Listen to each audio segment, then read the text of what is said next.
চারি, তুমি এখানে এইভাবে বসে আছো কেন? কি হয়েছে? ও কাকা বাবু, আপনারা আপনারা নিশ্চয়ই বাবার কাছে এসেছেন। হ্যাঁ, এই ছুটির দিন ঠাকুর মশাইয়ের কাছে না এসে আর যাই কোথায় বলো? তা তুমি এখানে বসে কি করছো? আমি তো এখানে বসে বাবার জন্যই অপেক্ষা করছি। বাবা সেই কোন সকালে বেরিয়েছে, এখনো আসেনি। কি, ঠাকুর মশাই বাড়িতে নেই? কোথায় গেছেন?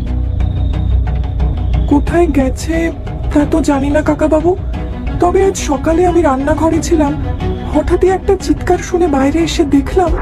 ঠাকুর মশাই, তার দেহ পাওয়া গেছে। কি বলো? কি? আমি সত্যি বলছি ঠাকুর মশাই, তার দেহ পাওয়া গেছে। শিগগির চলুন, আর দেরি করবেন না। চলো চলো চলো, তাড়াতাড়ি চলো। ওই ভদ্রলোকের সাথে বাবা যে হুড়মুড় করে বেরিয়ে গেল, এখনো ফিরলো না। এদিকে রাত হয়ে যায়। দেহ? বাবা, ঠাকুর মশাই কি এখন জ্যোতিষীর পেশা ছেড়ে দারোগা হয়ে গেল নাকি? কাকাবাবু, বলছি বাবা তো এখনো ফেরেননি, তাহলে আপনারা ভিতরে বসে অপেক্ষা করবেন কি? আর মিশে গিয়েও কোনো কাজ তো নেই, তার চেয়ে এখানে অপেক্ষা করাই ভালো। কি বলো? হ্যাঁ, সেই যা বলেছো। বেশ, তো আপনারা ঘরে গিয়ে বসুন, আমি বরং আপনাদের জন্য 2 কাপ চা বসাই। 2 কাপ না, 3 কাপ চা বসা চাই, সঙ্গে তেল দিয়ে মুড়ি মাখা। ইয়ে, চলবে তো? চলবে মানে দৌড়বে যে। আচ্ছা বেশ, তোমরা ঘরে গিয়ে বসো, আমি একটু চান করে আসি। সে সকাল থেকে বড় ধকল গেল।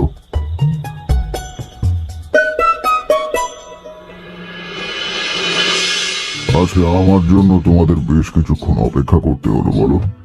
আরে না না ঠাকুর মশাই, আমরা তো আপনার গল্প শোনার জন্য বেশ কিছুক্ষণ কেন। এই জন্যেই তোমাদের উপরে রাগ হয়। ও তোমরা ঠাকুর মশাই ছুটবেন না, আমরা সত্যি আপনার কথা বিশ্বাস করি। না কিশোরী, বিশ্বাস যে তোমরা করো না তা আমি বুঝতেই পারি।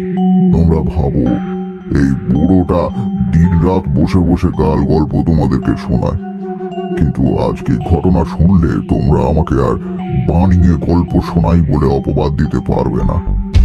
আজকের ঘটনা আমার মধ্যে এক অদ্ভুত অনুভূতি সৃষ্টি করেছে। ভালোবাসার জন্য প্রাণী কি করতে পারে তা আমাদের কল্পনার অতীত। এই এত চারি বলছিল সকালে কি একজন ব্যক্তি এসে আপনাকে ডেকে নিয়ে গেছিল। ওর নাম বিনোদ বিহারী চৌধুরী, পাশের গ্রামে বাস। সেই এসেছিল আমাকে ডাকতে। কি এমন ঘটনা ঠাকুর মশাই, খুলে বলুন তো। এই বিষয়ে সম্পূর্ণ জানতে হলে তোমাদেরকে যেতে হবে আজ থেকে 7 বছর আগে। সেদিন আমি পাশের গ্রামে সত্যনারায়ণ পুজোর জন্য যাচ্ছিলাম। হঠাৎই পথের এক বাড়ি থেকে মরা কান্না শুনে থমকে গেলাম। বাড়ির মেয়ে মানুষদের বুক ফাটা কান্নার শব্দে বুকটা যেন ছ্যাঁত করে উঠল। ওরে খোকা রে, তুই কোথায় চলে গেলি খোকা? কোথায় চলে গেলি? ও মা গো, খোকা! হায় ভগবান, এ কিসের শাস্তি দিচ্ছ ভগবান? ও বাবা গো, খোকা রে, তুই কোথায় চলে গেলি খোকা? তুই কোথায় চলে গেলি? হায় ভগবান!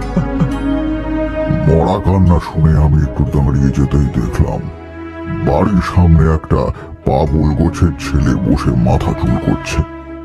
দেখেই বোঝা যায় মানসিক ভারসাম্যহীন, কিন্তু তার পোশাক, সামনে রাখা খাবারের থালায় উৎকৃষ্ট ধরনের খাবার দেখে একটু অবাক হয়ে বললাম, বাবা, এই গণ্ডগ্রামের লোকেদের নিজের খাবার নেই, তারা নাকি আবার একটা পাগলকে মন্ডা মিঠাই দিচ্ছে। ও, আপনি এসে গেছেন ঠাকুর মশাই? আমি ভাবছি আপনি বুঝি বাড়ি খুঁজে পাচ্ছেন না। আসুন আসুন আসুন। যজমান এসে যেতেই আমি আর সেদিকে গুরুত্ব না দিয়ে পুজো করতে চলে গেলাম। পুজো করে দান দক্ষিণা দিয়ে তখন বাড়ির দিকে ফিরছি, হঠাৎই একজন চাকর গোছের লোক আমার দিকে উদ্ভ্রান্তের মতন ছুটতে ছুটতে এসে বলল, ঠাকুর মশাই, ঠাকুর মশাই, আপনি আপনি বিনোদ ঘোষালদের বাড়িতে পুজো করতে গেছিলেন তো? এই তো পুজো করেই ফিরছি। কেন, কি হলো বলো তো, কি হয়েছে? ঠাকুর মশাই, আপনি আপনি আমার সাথে আমাদের বাড়িতে চলুন। দয়া করে না করবেন না। আমার আমার কর্তার বড় বিপদ ঠাকুর মশাই। বিপদ? কিছু বুঝতে পারছি না আমি, খুলে বলো। কর্তা বাবু আপনাকে সবটা বলবেন, কিন্তু এখন আপনি আমার সাথে চলুন ঠাকুর মশাই। চাকরটার কাতর আর্জি আমি আর ফেরাতে পারলাম না। ওর সাথে কিছুটা হেঁটে যেতেই দেখলাম ও আমাকে নিয়ে সেই বাড়িটার মধ্যে ঢুকছে, যেই বাড়িটা থেকে সকালে কান্নার শব্দ পেয়েছিলাম। আমিও যেন ততক্ষণে বেশ কৌতূহলী হয়ে পড়েছি। বনেদি সম্পন্ন পরিবার, কিন্তু বাড়িটায় ঢুকতেই একটা কটু গন্ধ আমার নাকে এসে লাগলো। বাড়ির বিষণ্ণ পরিবেশ দেখে বুঝতে অসুবিধা হলো না যে এই বাড়িতে অমঙ্গলের ছায়া রয়েছে। চাকরটা আমার দিকে হাত জোর করে বলল, ঠাকুর মশাই, আপনি আপনি ঘরে গিয়ে বসুন, আমি আপনার জন্য একটু খাবার নিয়ে আসি।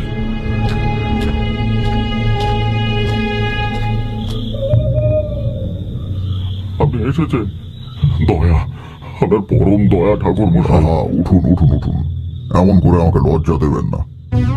আপনাকে এত উদ্বিগ্ন দেখাচ্ছে কেন? কি হয়েছে? আর কি বলবো ঠাকুর মশাই, সবই সবই আমারই পোড়া কপালের দোষ। আপনি বসুন ঠাকুর মশাই, মনের এমন অবস্থা, আপনাকে যে যত্ন আত্মি করবো সেই উপায়ও নেই। আরে আপনি এইসব নিয়ে না ভেবে বলুন না, কি হয়েছে? ঠাকুর মশাই, আমি আমি কোথা থেকে শুরু করবো আর কোথায় শেষ করবো জানি না। জানি না কার কালো দৃষ্টি আমাদের উপরে পড়েছে, কিন্তু বিশ্বাস করুন, এইভাবে চলতে থাকলে আমি আত্মহত্যা করে নেব। দেখুন, আমি বুঝতে পারছি আপনি সমস্যায় পড়েছেন, কিন্তু সেটা কি ধরনের সমস্যা সেটা না জানালে আমি যে কিছুই করতে পারবো না। হ্যাঁ হ্যাঁ, আমি সবটা বলছি। আসলে আমি ছিলাম মুকুন্দপুরের বড় ব্যবসায়ী। 3 পুরুষের ব্যবসা আমাদের, পৈতৃক ভিটেতে থাকতাম। কিন্তু সেই বাড়ি জরাজীর্ণ হওয়ার পরে সকলে মিলে ঠিক করলাম নতুন